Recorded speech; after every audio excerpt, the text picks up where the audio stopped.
5 years ఈరోజు మనము అధ్యాపన శాస్త్రం B.Ed గణిత శాస్త్ర బోధనాభ్యసన శాస్త్రం 2 తెలుగు మరియు సంస్కృత అకాడమీ ఆంధ్రప్రదేశ్ వారి బుక్ అండి ఇది. ఇందులో మనము మదింపు మూల్యాంకనము 3వ అధ్యాయంలో ఉన్నాము. సో దాంట్లో సమ్మేటివ్ అసెస్మెంట్ అండి, సంగ్రహణాత్మక మదింపు గురించి చెప్పుకోవాలి.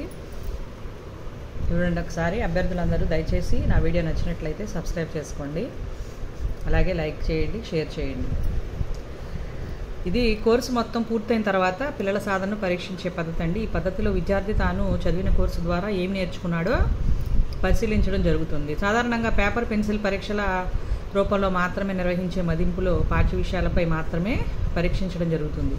పిల్లలు ఎంత గుర్తు నేర్చుకున్నారు, ఎంత గుర్తుపెట్టుకోగలిగారో పరీక్షించడం వల్ల ఇది నేర్చుకోవడం, మర్చిపోవడం అనే తత్వాన్ని పిల్లల్లో పెంపొందిస్తుంది. టెర్మినల్ వార్షిక పేరిట నిర్వహించే సమ్మేటివ్ మదింపు విద్యార్థులకు వారి సాధనను మార్కులు, ర్యాంకుల రూపంలో అందిస్తుంది. ఉత్తీర్ణత సాధించారో లేదో మాత్రమే తెలియజేస్తుంది. ఎక్కువ కాలం పాటు చదివిన అంశాలని పట్టి గుర్తుపెట్టుకుని పరీక్షలు రాయవలసి రావడం వల్ల పిల్లల్లో పరీక్షల పట్ల భయం, వ్యాకులత కలిగిస్తుంది. కొన్ని సందర్భాల్లో ఈ తరహా మదింపు విధానం అవాంఛనీయ పోటీని కూడా పెంపొందిస్తుంది. దీని స్వభావం ఎలా ఉంటుంది అంతే కదండి. ఇప్పుడు ఎక్కువ లెసన్స్ మీద ఒకేసారి సమ్మేటివ్ అసెస్మెంట్ నిర్వహించడం వల్ల క్వార్టర్లీ, హాఫ్ ఇయర్లీ అలాగని దానివల్ల బట్టి గుర్తుపెట్టుకొని పరీక్షలు రాస్తూ ఉంటారు. అప్పుడు పిల్లల్లో భయము, వ్యాకులత కలిగిస్తుంది. కొన్ని సందర్భాల్లో అయితే స్పోర్టివ్గా తీసుకొని కాంపిటేటివ్ స్పిరిట్తో పెంపొందిస్తూ ఉంటుందండి ఈ సమ్మేటివ్ అసెస్మెంట్. సో దీని స్వభావం ఎలా ఉంటుందంటే, ఇది అభ్యాసాన్ని మదింపు చేసే పద్ధతి. సాధారణంగా టర్ము, వార్షిక పరీక్షల రూపంలో నేర్చుకున్న మొత్తాన్ని పరీక్షిస్తుంది. సాంప్రదాయకమైన పరీక్షా పద్ధతి. ఇందులో రాత పరీక్ష, మౌఖిక పరీక్ష వంటి మదింపు సాధనాలతో ప్రాథమిక స్థాయిలో, ఉన్నత పాఠశాల స్థాయిలో మదింపు చేయాలి. మదింపు చేయడంలో ఆయా తరగతులకు నిర్దేశించిన అభ్యసన ఫలితాలు లేదా విద్యా ప్రమాణాల గురించి ఉపాధ్యాయులు స్పష్టమైన అవగాహన కలిగి ఉండాలి. అంటే ఇప్పుడు ఒక సబ్జెక్టు పాటించాల్సిన సామర్థ్యాలు పిల్లల్లో పెంపొందాయో లేదో తెలుసుకోవడానికి ఈ ఉపాధ్యాయునికి ప్రశ్నలు, పద్ధతులు రకరకాలుగా ఉపయోగపడతాయో ఉపాధ్యాయుడు స్పష్టత కలిగి ఉండాలి. ఇప్పుడు ఏ సామర్థ్యాలు పెంచాలి, ఎలాంటి ప్రశ్నలు అడగాలి, ఏ మదింపు విధానాలు, సాధనాలు ఉపయోగించాలి అని క్షుణ్ణంగా అవగాహన ఉండాలి. కాబట్టి ఉపాధ్యాయుడు నిరంతరం ఇలాంటి వృత్తిపరమైనటువంటి తమ సామర్థ్యాలని పెంపొందించుకోవడానికి నిరంతరం కృషి చేయవలసి ఉంటుంది.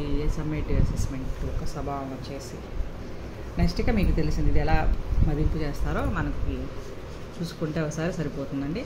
నెక్స్ట్ నిర్మాణాత్మక మదింపుకి, సంగ్రహణాత్మక మదింపుకి మధ్య గల వ్యత్యాసం ఏంటి, ఇంపార్టెంట్ అండి.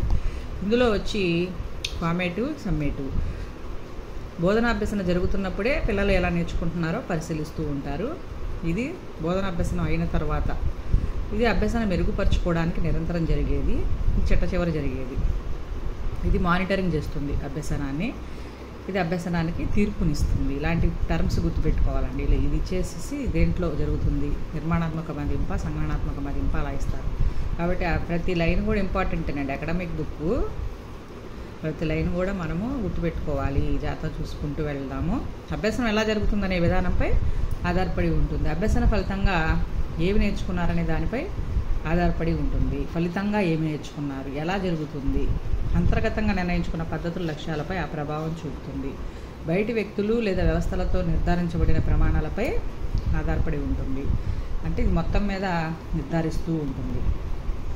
ఇది గుర్తించడానికి అంశాలు, అభివృద్ధిపరచాల్సిన అంశాలను గుర్తించడానికి పనికి వస్తుంది. అభినందించడానికి, దండించడానికి సిద్ధంగా ఉంటుంది.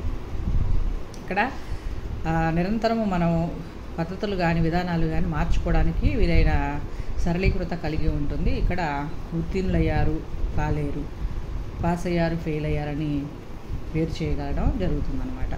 ఇక్కడ పరస్పరం నేర్చుకోవడానికి వీలు కల్పిస్తుంది. ఇతరులతో పోటీ పడడానికి ప్రాధాన్యతనిస్తుంది. సూక్ష్మ స్థాయి పరిశీలన, మొత్తంగా పరిశీలించడం.